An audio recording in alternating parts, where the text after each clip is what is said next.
여호와께서 모세에게 말씀하여 이르시되 아론에게 말하여 이르라. 누구든지 너의 자손 중 대대로 육체에 흠이 있는 자는 그 하나님의 음식을 드리려고 가까이 오지 못할 것이니라.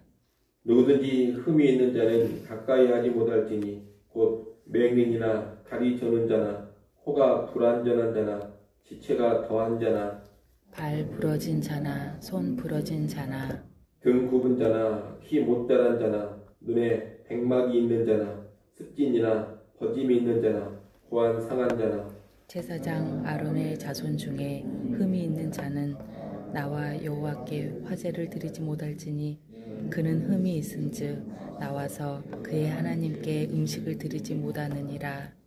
그는 그의 하나님의 음식이 지성물이든지 성물이든지 먹을 것이나 휘장 안에 들어가지 못할 것이요 제단에 가까이 하지 못할지니 이는 그가 흠이 있음이니라.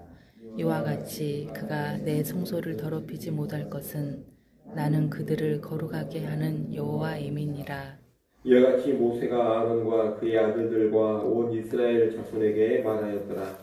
여호와께서 모세에게 말씀하여 이르시되 아론과 그의 아들들에게 말하여 그들로 이스라엘 자손이 내게 드리는 그 성물에 대하여 스스로 구별하여 내 성호를 욕되게 함이 없게 하라. 나는 여호와이니라.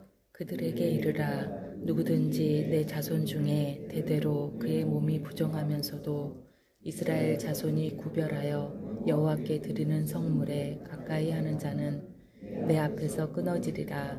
나는 여호와이니라.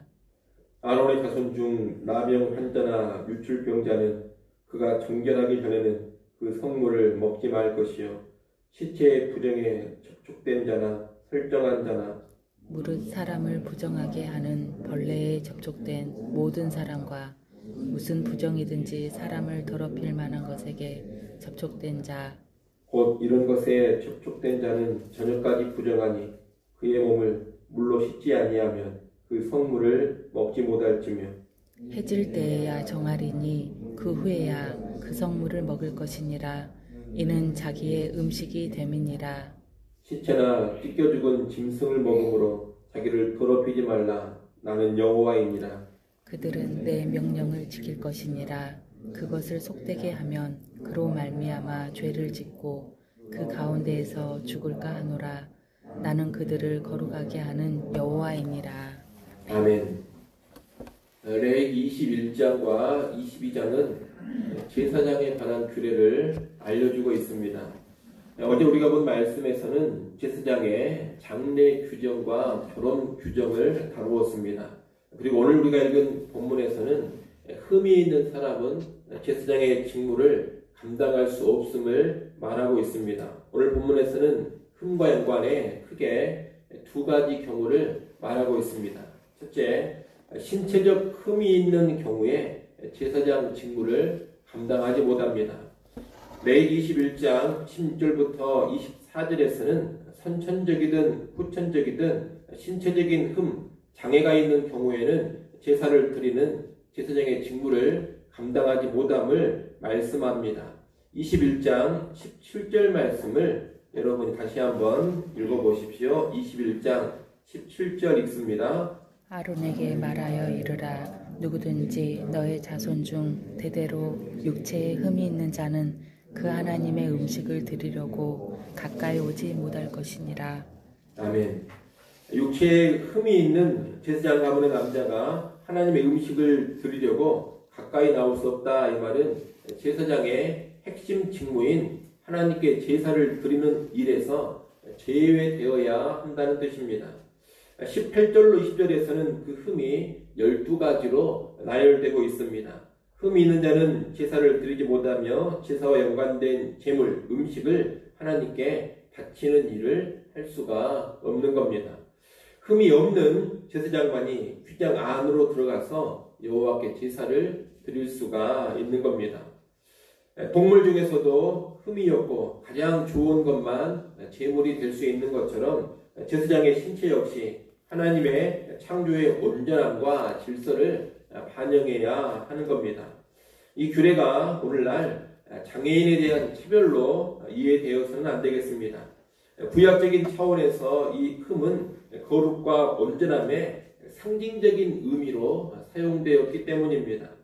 제사장은 온전하고 거룩해야 한다는 그런 개념을 구약적인 차원에서 가르칠 때 이렇게 실제적인 육체의 흠을 가지고서 가르치고 있는 겁니다. 아울러 신체적인 흠이 있어서 제사장 직무를 감당하지는 못한다 하더라도 직무를 감당하는 데서만 제외될 뿐이지 지성물이나 성물을 먹는 제사장의 권리는 동일하게 누릴 수 있었다라는 것도 알아야 합니다. 21장 22절 말씀을 또 한번 읽어보십시오. 21장 22절 말씀 읽습니다. 그는 그의 하나님의 음식이 지성물이든지 성물이든지 먹을 것이나. 아멘. 지성물은 제사장만 먹을 수 있는 제사 음식이고, 성물은 제사장을 비롯한 제사장의 가족이나 일반인도 먹을 수 있는 제사 음식을 가리킵니다. 그런데 흠이 있다 하더라도 이런 제사 음식은 먹을 수 있다는 겁니다. 이를 보면 성소의 직무만 금지가 되었지 나머지 제사장으로서 누릴 수 있는 권리는 다 누렸음을 알 수가 있습니다. 그러므로 신체에 흠이 있는 제사장의 직무 금지를 너무 쉽게 장애에 대한 차별로 생각해서는 안 되는 겁니다. 율법이 완성되고 제사 제도가 폐지된 신약시대에는 더 이상 지도자들에게 이런 신체적인 조건을 요구하지 않습니다. 만약 오늘날에도 이런 신체의 조건을 따지면서 교회 지도자를 세우려고 한다면 그것은 구약의 율법으로 되돌아가는 일이나 마찬가지입니다. 그런 것은 바람직하지가 않습니다. 하지만 이 제사장에 관한 규례가 가르치는 바 교회 지도자는 거룩하고 온전해야 한다는 그 정신, 그 교훈은 신약시대에도 여전히 유효합니다. 교회 지도자는 흠이 없는 사람이어야 합니다. 영적으로, 인격적으로 좋은 차질이 있어야 되고 교회 성도들을 인도할 만한 영적인 은사도 가지고 있어야 합니다. 이런 자질과 자격을 갖추지 않은 사람이 지도자가 될 때 거룩하신 하나님의 영광을 훼손하게 될 겁니다. 이를 아시고 지도자가 되기 원하는 사람은 그 자리에 합당한 인격과 자질을 갖추기까지 기다려야 할 것입니다. 갖추기 전까지 섣불리 지도자 자리를 맡으려 하지 말고 뒤로 물러나서 준비하며 기다릴 수 있어야 합니다. 아울러 교회는 교회 지도자를 세울 때 영적으로 인격적으로 흠이 없는 사람, 자질이 있는 사람을 잘 분별해서 세워갈 수 있어야 하겠습니다. 둘째, 부정해진 경우에 제사장 직무를 감당하지 못합니다. 앞서 언급한 신체적인 흠이 없다 하더라도 다른 요인들로 인해서 부정해진다면 그 사람은 제사장 직무를 감당하지 못합니다. 그런 내용이 22장 1절부터 9절까지 쭉 나옵니다. 신체적인 흠은 없지만 나병, 즉 피부병이나 유출병으로 인해서 부정해진 경우, 사람의 시체를 비롯한 부정한 것들의 접촉에서 부정해진 경우, 자연사하거나 맹수에게 찢겨서 죽임당한 짐승의 고기를 먹어서 부정해진 경우에는 제사장 직무가 금지됩니다. 나병이나 유출병은 그 병이 나아서 정결해지면 직무가 다시 허락되고, 다른 종류의 부정함은 하루가 지나고 몸을 물로 씻으면 정결해져서 직무가 허락됩니다. 하나님은 만약 부정해진 제사장이 부정한 상태로 제사를 주관하거나 성물로 바쳐진 것을 먹으면 이것은 죄가 되고 그 죄로 인해 죽을 수 있다고 경고하십니다. 제사장은 거룩하신 하나님을 섬김에 있어서 철저하게 부정을 떠나야 되고 부정을 제거해야 하는 겁니다. 이 규례 역시 앞서 본 신체적인 흠과 마찬가지로 오늘날 교회 지도자들에게 문자적으로 적용되지 않습니다. 하지만 이 규례는 지도자 직분을 감당하다가도 죄에 연루되면 지도자 직분에서 물러나 근신해야 한다는 것을 알려줍니다. 지도자에게 명백한 죄의 문제가 발생한다면 그런 상태로 계속해서 지도자 직분을 감당하게 해서는 안 됩니다. 그런 일은 하나님의 거룩을 훼손하는 일이요, 하나님의 이름을 더럽히는 일이 됩니다. 이를 막기 위해서 교회는 지도자의 죄에 대해서 그 죄의 경중에 따라 합당한 권징, 합당한 징계를 해야 합니다. 그리고 범죄한 지도자는 회개와 자숙의 기간을 적절히 거친 다음에만 다시 직무에 복귀할 수 있도록 해야 할 것입니다. 심한 죄라면 영구적으로 지도자의 직무를 박탈할 수도 있습니다. 그렇게 나가는 것이 성경적입니다. 요즘은 교회 지도자들, 특히 목사들이 명백한 범죄를 범했음에도 불구하고 여전히 지도자의 직분을 유지하는 경우가 종종 있습니다. 또 죄에 대한 적절한 처벌도 없고 충분한 회개와 자숙의 기간도 갖지를 않고 당당하게 목회하는 경우도 있습니다. 그런 모습은 오늘 본문의 말씀이 가르치는 가르침과 동떨어져 있다는 것을 우리는 잘 알아야겠습니다.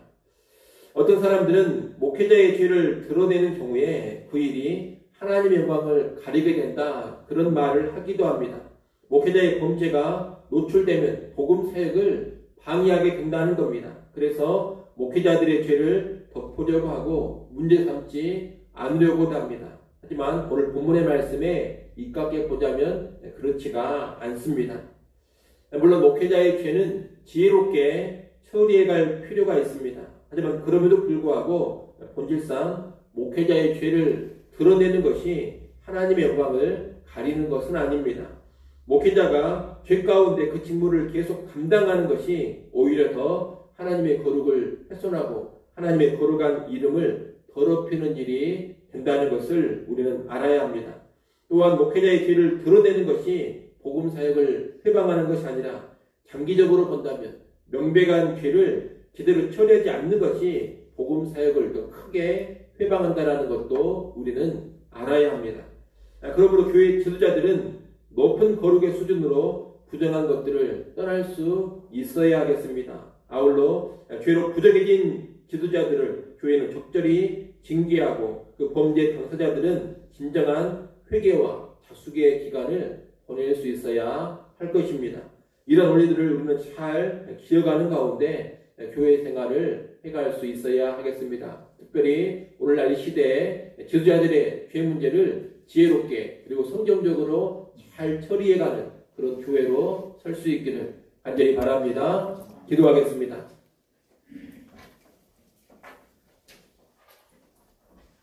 아버지 하나님, 교회 지도자들은 더 온전하고 더 거룩한 삶을 살아야 하고 지도자들의 죄 문제에 있어서도 적절하게 다루고 처리해 가야 한다는 것을 우리가 잘 배우게 하여 주옵소서. 그래 이 시대에 모든 교회 지도자들이 거룩한 지도자들, 온전한 지도자들 되게 하시고 범죄한 지도자라면 적절히 징계를 받게 하시고 또한 회개와 자숙의 시간을 반드시 거친 후에 직무로 복귀할 수 있는 그런 방향으로 나가게 하여 주옵소서. 교회 지도자들이 더 거룩하고 온전함으로 인하여서 하나님 영광 크게 드러내게 하시고 복음 사역에도 귀한 진전을 이루어 가게 하여 주시옵소서.